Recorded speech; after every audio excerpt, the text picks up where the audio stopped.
Welcome to Australis Fishing. All views in my VODs are my own, but with my views, they're based on experience. And if you take on board what I show you in our fishing VODs, it will help you improve your fishing just that little bit more. And over time, if you improve a little bit more each time, it can make a difference to your overall experience when you go fishing.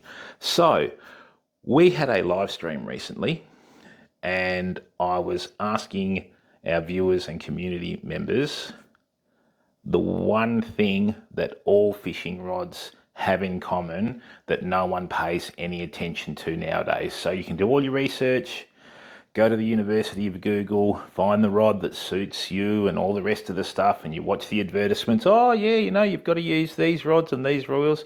We won't catch any fish, okay? Even before you go through all of that, I'll give you an example, because I asked our community members and viewers the question and not one person got it right. But this one tip will make life easier for you when you're fishing, improve your accuracy, improve your overall skill set, everything. So we have 20 fishing rods here, okay? They all have one thing in common.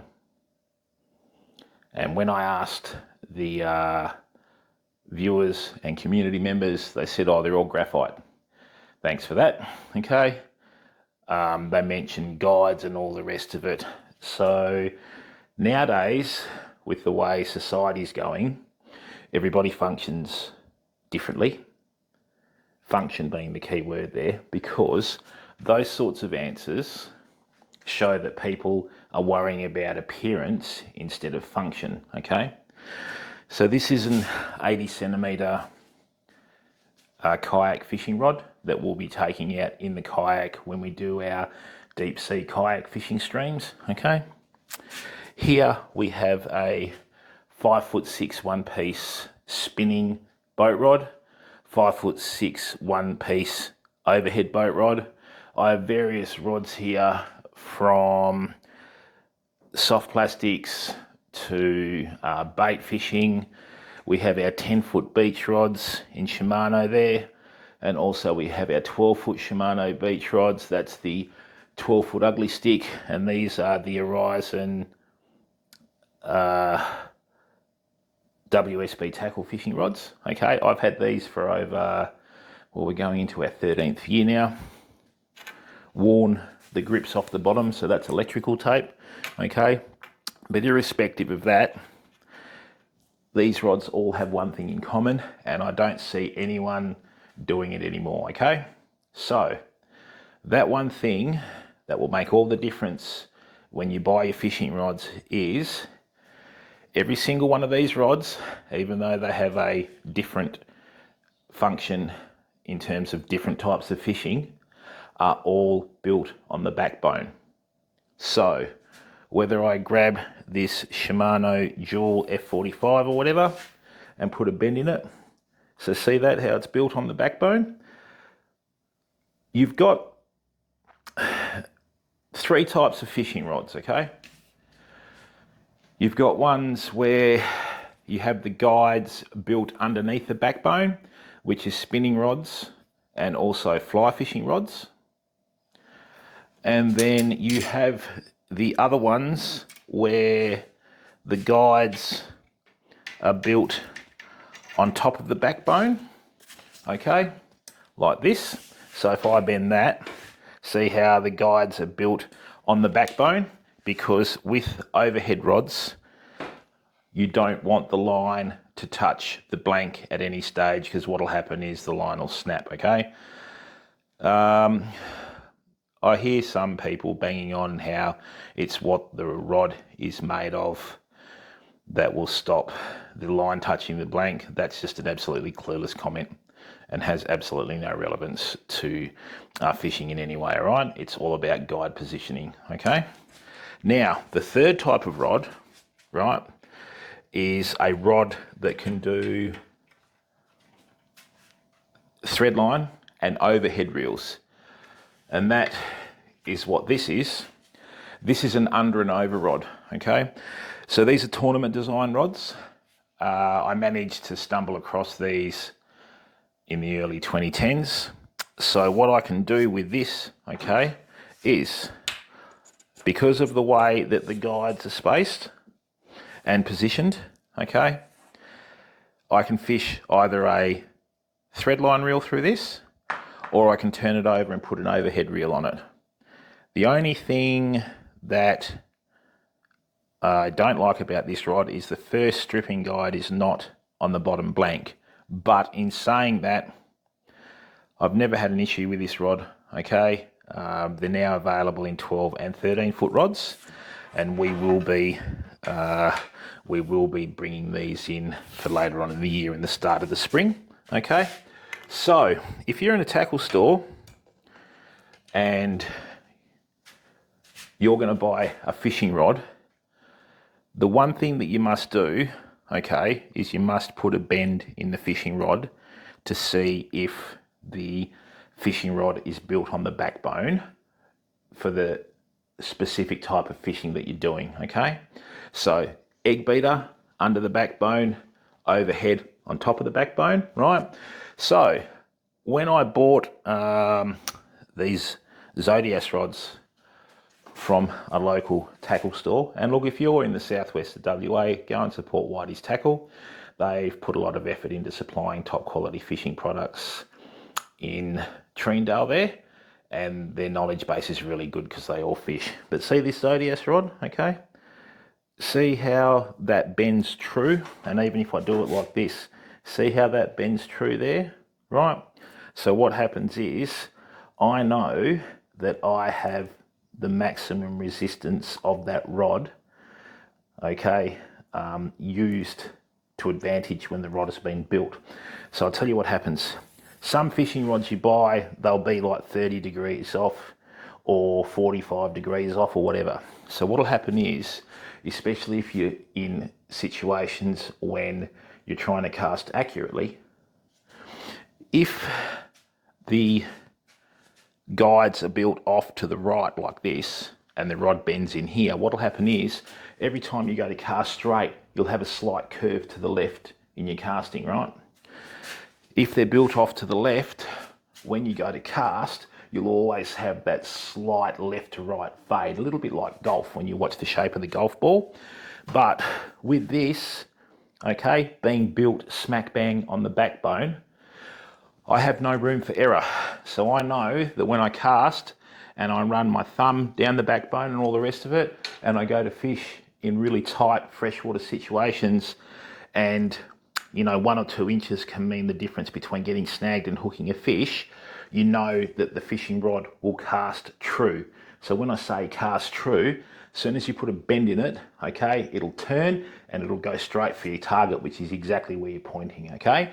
But more about that in other videos that we're going to be doing. So this is the first video that we're going to be doing in our technical series on fishing. And from here on in, we're going to elaborate on the video that I've done today. So if you go into a tackle store and you're looking at a fishing rod, all right, always buy what you can afford. When I bought, where was it? Yeah, this rod here. When I bought this rod here, I needed something just for a bit of jigging out of the boat and that sort of stuff, right? And I think this is the Shimano Makuru rod. Very good fishing rod too, by the way. Now see how that's built on the backbone? I'll show you that way. See, that doesn't even budge. And you've got to remember, if you go to the hardware store and you buy a piece of dowel, you'll bend it and it'll have a strong point in the dowel, right?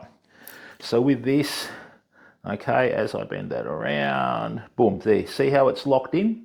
And this has been built correctly. So when I'm in the kayak or a boat and I'm jigging, I know that I'll have maximum reward for my effort. And you've got to remember too, even though this is a fishing rod, okay, these are a class 3 lever. So this is my fulcrum, okay, and that's my force. And when I'm using a jig or a soft plastic, that's my load, okay. When the fish hopefully in a perfect world hits the jig or the lure, that becomes the load, and then we're all working in unison, okay? So for example, if I had a heavy object that I wanted moved and I put a little support in here, with a lever I could lift it over, okay? It's no different with the fishing rod, but instead of grabbing the end of it, what you're doing is where the fulcrum is here, where you would put that on the support or whatever to lift it, that's where you hold it. And that way we can use this to our advantage with fishing. And I mean, the very basics of your fishing is your fishing rod is an extension of your arm. So with this here, my arm is now 8 feet long, right? And I use that as a lever for fishing, which is my advantage, okay? So from here on in, what we're going to be doing is our next video is I'm going to highlight common mistakes that people make casting. On social media and the internet now, you see all these casting nutties doing, oh, you know, who can do the world's longest cast and all that sort of stuff. We're not really interested in that.